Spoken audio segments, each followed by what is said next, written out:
Bienvenidos jóvenes a la clase de instrucción para el laboratorio de disolventes y solubilidad. Esta clase va a estar dividida en dos videos. Este primer video corresponde a los aspectos teóricos necesarios para entender de la mejor forma la clase de laboratorio. Entonces, dentro de lo que se explica en el manual, ahí podemos deducir que hay tres clasificaciones para lo que son los disolventes. Lo primero es la polaridad. Entonces, podemos hablar de sustancias polares o de sustancias no polares, pero siempre en una escala. Entonces, tenemos por ahí un montón de matices, un montón de puntos intermedios. Luego tenemos la proticidad, que es, bueno, si un disolvente es prótico o es aprótico. Aquí no hay puntos intermedios.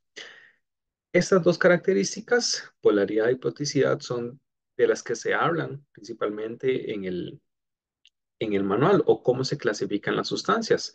Hay cuatro grupos entre los que se clasifican los disolventes en base a polaridad y proticidad. Pero sin embargo, la proticidad es una característica que no podemos directamente medir. Entonces, hablamos de una tercera propiedad que es la habilidad donante. Y aquí podemos hablar de sustancias donadoras o de sustancias no donadoras. Y entre las sustancias donadoras, entonces, tenemos también varios niveles de donación. Entonces, bueno, la primera característica, polaridad. Bueno, para definir la polaridad o para clasificar las sustancias en base a su polaridad, hay varias escalas. La primera escala es por la medición del momento dipolar. Entonces, esta es una característica que se calcula en estado gaseoso. Y aquí, bueno, digamos que tenemos una ventaja de que nos da el resultado directamente relacionado a la molécula, pero como desventaja, tomamos en cuenta moléculas individuales. ¿A qué me refiero con esto? Bueno, a que en el estado gaseoso las partículas están muy separadas entre sí, entonces no hay prácticamente fuerzas intermoleculares. Cada molécula está sola y sin interactuar con las demás. Entonces, ese resultado que obtenemos por momento dipolar podría ser un poquito distinto a lo que podemos observar en fase condensada. La permitividad eléctrica es una medida, digamos, un poquito más, mm, como más reproducible a nivel de laboratorio, eh, o más, un poquito más de verdad en cuanto a lo que necesitamos, nosotros para el uso en el laboratorio.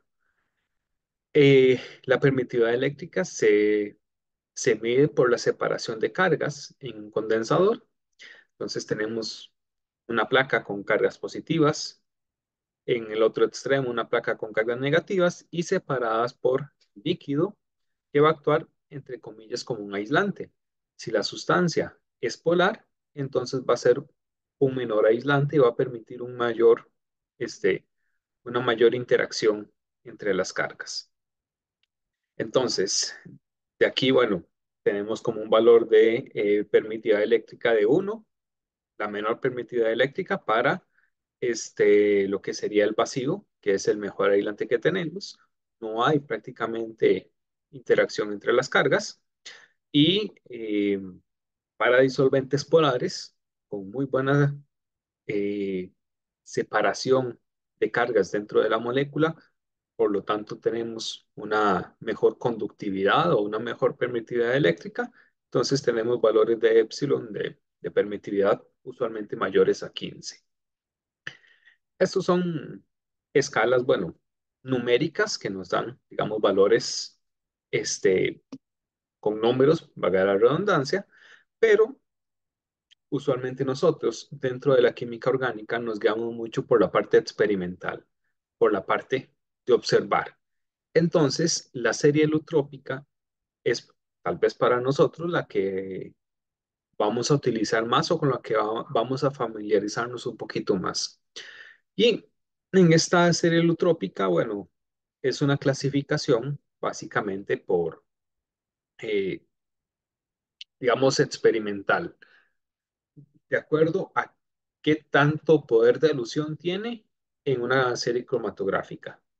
En una placa de cromatografía, bueno, esto lo vamos a ver un poquito más en detalle en el laboratorio de cromatografía, pero tenemos una fase estacionaria que va a tener siempre la misma polaridad. Este, y luego vamos a eluir diferentes compuestos con cada uno de estos solventes. El que se mueva en mayor medida, el que tenga un mayor desplazamiento, va a ser el disolvente más polar, el que tiene mayor poder de arrastre. Entonces, de acuerdo a qué tanto arrastran esos compuestos en la cromatografía o qué tan poquito los arrastra, así los clasificamos como polares o no polares. Entonces, bueno, tenemos el agua como la sustancia más polar dentro de esta serie alotrópica y en el extremo opuesto, bueno, sustancias no polares como los hidrocarburos. La segunda característica que vamos a estudiar, la proticidad, es la posibilidad o la habilidad de una sustancia para formar un puente de hidrógeno, para ser un donador de puente de hidrógeno. Entonces, ¿qué características se necesitaban? Que el hidrógeno esté unido a un átomo muy electronegativo y pequeño. ¿Cuáles son esos átomos electronegativos y pequeños? Nitrógeno, oxígeno y flúor. En algunas ocasiones se considera el azufre también como dentro de esos átomos que pueden formar puentes de hidrógeno, pero no es del todo cierto. Eh, Propiamente hablando, este, los únicos átomos electronegativos que se consideran que forman parte del puente de hidrógeno son el nitrógeno, el oxígeno y el flúor. Entonces, si tenemos un hidrógeno unido a alguno de esos átomos, nitrógeno, oxígeno o flúor, estamos hablando de una sustancia prótica. Si el hidrógeno está unido a cualquier otro átomo, por ejemplo, carbono, entonces en ese caso no es una sustancia prótica, o sería más bien aprótica. Este, mm, todos los disolventes próticos son donadores y también receptores. Los disolventes apróticos, los que no tienen ese hidrógeno unido a nitrógeno, oxígeno o flúor, podría ser que también sean receptores del puente de hidrógeno, o sea que tengan también nitrógeno, oxígeno o flúor, pero sin un hidrógeno unido. Entonces, bueno, no pueden dar el puente de hidrógeno, pero podrían recibirlo. Siguen siendo disolventes apróticos. Con la proticidad, bueno, ¿cómo saber si una sustancia es prótica o aprótica? Bueno, básicamente solamente analizando la estructura. Por- no hay una prueba, experimental que sea eh, feasible para darnos este resultado de proticidad. Entonces, bueno, tenemos aquí que irnos al cuaderno, a la libreta de laboratorio y revisar propiamente cuál es la estructura de ese compuesto. Pero lo que sí podemos hacer en el laboratorio, que nos da una aproximación, es la habilidad donante. Y en la habilidad donante lo que buscamos es analizar si hay pares de electrones disponibles que puedan actuar como una base de Lewis. ¿Y por qué funciona esta prueba? Bueno, porque la ponemos a interaccionar con el yodo, que el yodo es un ácido de Lewis débil, o sea que el yodo actúa como un aceptor de electrones y nuestro disolvente, si tiene pares de electrones libres, pares de electrones disponibles, puede actuar como un donador de electrones, como una base de Lewis, genera un complejo que le cambia el color al yodo. El yodo por sí solo tiene un color morado, violeta, y cuando tenemos este tipo de interacción, este complejo ácido-base, entonces vamos a cambiar el color del yodo a, puede pasar por rosado, rojo o en última instancia café, si las interacciones son mucho más fuertes, o sea, si la base es un poco más fuerte. Para nosotros, básicamente lo que nos interesa es si es donador de electrones o no es donador de electrones. No nos vamos a meter mucho en cuanto a los matices de qué tan buen donador o qué tan pobre donador es. Entonces, bueno, en base a estas propiedades, podemos dividir los disolventes o clasificar los disolventes en cuatro grupos: no polar aprótico, polar prótico, polar aprótico y no polar prótico. Y diciéndolo, a uno se le hace un trabalenguas, pero no hay ningún problema. Simplemente hay que analizar cada uno con un poquito de calma. El no polar aprótico, sustancias polares, apróticas, que no tienen ese hidrógeno para formar puentes de hidrógeno. Entonces, dentro de los no polares apróticos encontramos dos hidrocarburos característicos. Van a ser el primer ejemplo que se nos venga a la cabeza cuando hablamos de este tipo de disolventes, de este grupo. Aquí también podemos encontrar los haluros, principalmente los cloruros. El enlace carbono-cloro es muy poco polar, prácticamente no polar. Entonces, este, compuestos orgánicos con cloro y incluso los de bromo también son muy poco polares, también se consideran dentro de este grupo del no polar aprótico. Ojo que en este caso, bueno, tenemos el cloro que tiene por ahí algunos pares de electrones no enlazantes. Entonces, los haluros podrían actuar como eh, donadores, según la prueba de yodo. Los éteres también, ahí tenemos oxígenos que pueden actuar como donadores, pero siguen siendo sustancias no polares. En general, pueden tener una polaridad, pero es muy, muy pequeña. Entonces, los seguimos considerando como no polares. El segundo grupo, polar prótico, entonces vamos a tener grupos polares, usualmente con átomos electronegativos que se diferencian mucho de la electronegatividad del carbono. Oxígeno, nitrógeno, por ejemplo, son los más característicos. Azufre podríamos tener por ahí también.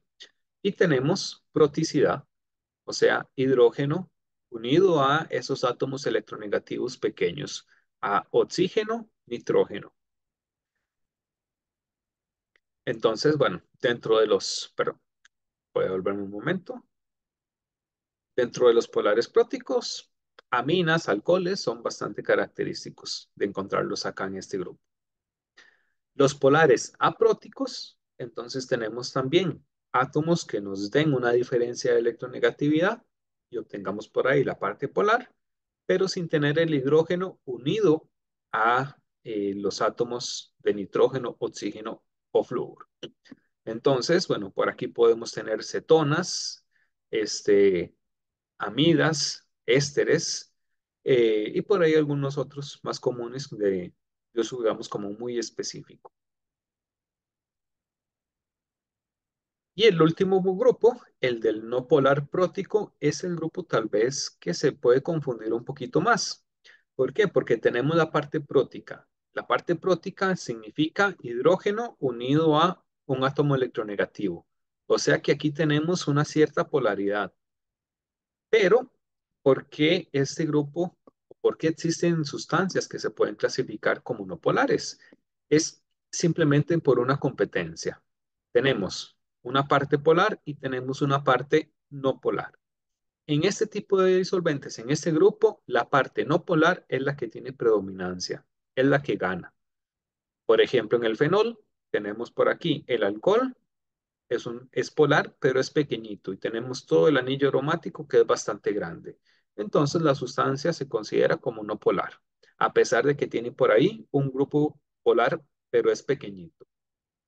En el 1-octanol, un poquito más visible, tenemos el alcohol por aquí, polar, es el que da la proticidad, pero toda la cadena no polar, la cadena de carbonos es bastante grande. Entonces, gana la parte no polar sobre la parte polar y por lo tanto se considera como no polar.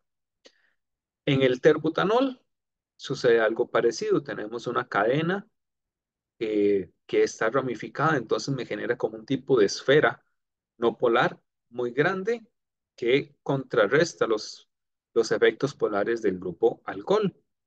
Y el ácido acético es digamos que un tipo de excepción, porque lo que sucede acá es que se genera un puente de hidrógeno este, doble entre dos moléculas de ácido acético. Entonces, este grupo polar, que es el ácido carboxílico, queda en medio, hacia el centro de ese dímero que se forma por el puente de hidrógeno, y hacia los extremos lo que nos quedan son los metilos. Entonces, básicamente tenemos los metilos hacia afuera y la parte polar queda encerrada. Entonces, al final se puede comportar como un disolvente no polar, aunque en la serie alotrópica, el ácido acético, los ácidos carboxílicos en general, también tienen una polaridad bastante alta. Entonces, bueno, también depende un poco de la escala que utilicemos. Y este, con esto lo dejamos aquí bastante cortito. Con esto terminamos con la parte de teoría para la práctica de disolventes y solubilidad.